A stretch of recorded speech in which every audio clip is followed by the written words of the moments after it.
Nagbabalik po ang Teens Exposed.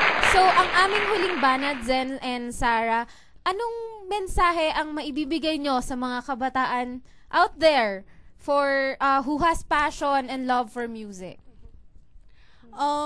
Sa mga kabataan dyan sa Pilipinas, seryoso na to, hindi, seryoso na to. I think you should go for what you believe in, your passion, lalo na kung passion nyo yung music, you have to go for it.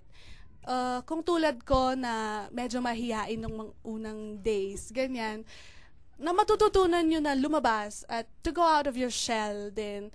And ipakita nyo yung talent nyo, hindi lang dito sa Cordillera, pero pati sa buong Pilipinas. And who knows, you might even be a world-class singer or whatever you really want to do.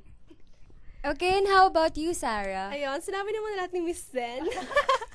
Ayun, pero ito na lang. If you really love music, live it and love it. Yun lang.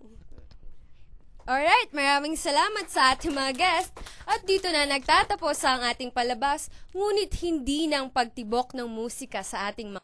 Tama ka dyan, Davey. Kaya mga kabataan out there, isulong ang inyong talento. Ipagmalaki mo na ikaw ay isang Pilipino na may talento at ginagamit mo upang ipagmalaki ang iyong bansa.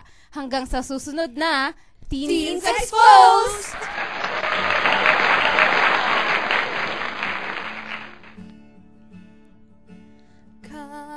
Kaapwan, tinagaywan, saan tayo abay-bayan, saan maipalubusan, ti dagak at maawan.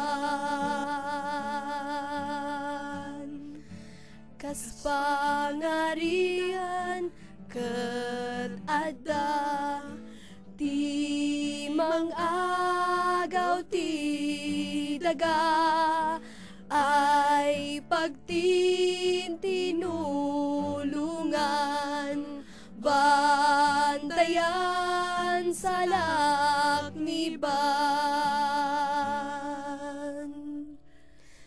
Pinaman ng lupain, dito ako ay nagising, dito ako ay nabuhay, at di